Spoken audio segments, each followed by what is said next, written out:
शेतकरी बांधवांनो नमस्कार. मी विवेक राऊत, कृषी सहाय्यक.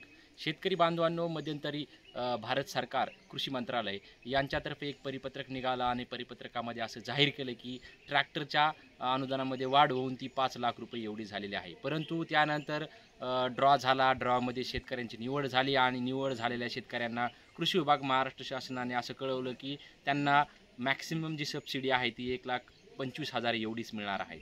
तर जे नवीन सुधारित जे अनुदानाचे दर आहेत ते काय आहेत हे आपण या व्हिडिओमध्ये जाणून घेणार आहोत. शेतकरी बांधवांनो, ट्रॅक्टरचे 2 प्रवर्ग आहेत. त्याच्यामध्ये 2 चाकामध्ये शक्ती असलेला ट्रॅक्टर आणि 4 चाकामध्ये शक्ती असलेला ट्रॅक्टर. त्याच्यामध्ये पुन्हा 8 ते 20 HP पर्यंतचा ट्रॅक्टर आणि 20 ते 40 आणि 40 ते 40पेक्षा जास्त असे 3 प्रकारच्या पुन्हा त्याच्यामध्ये सब प्रकार किंवा सब कॅटेगरी उपलब्ध आहेत. तर शेतकरी बांधवांनो, जो 20 HP पर्यंतचा 2 चाकामध्ये शक्ती असलेला ट्रॅक्टर आहे त्याच्यासाठी जे अनुसूचित जाती, अनुसूचित जमाती, अल्पभूधारक, बहुभूधारक आणि महिला शेतकरी वर्गांसाठी 1,00,000 रुपये एवढे अनुदान देय असेल आणि इतर लाभार्थ्यांसाठी हेच अनुदान 40% म्हणजे रुपये 75,000 एवढे असेल.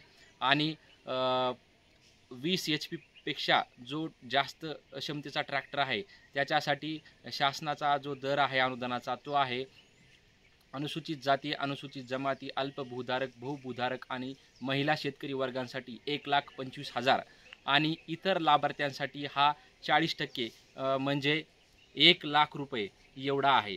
तर हे होते सुधारित अनुदानाचे ट्रॅक्टरच्या संबंधीचे दर. शेतकरी बांधवांनी कन्फ्यूज न होता ह्या व्हिडिओच्या माध्यमातून त्यांना स्वतःला अवगत करून घ्यावं की नवीन अनुदानाचे दर काय आहेत आणि त्याच्या हिशोबाने आपल्या ट्रॅक्टरची निवड करावी आणि त्यांनी महाडीबीटी पोर्टलवर जाऊन अर्ज करावा. धन्यवाद.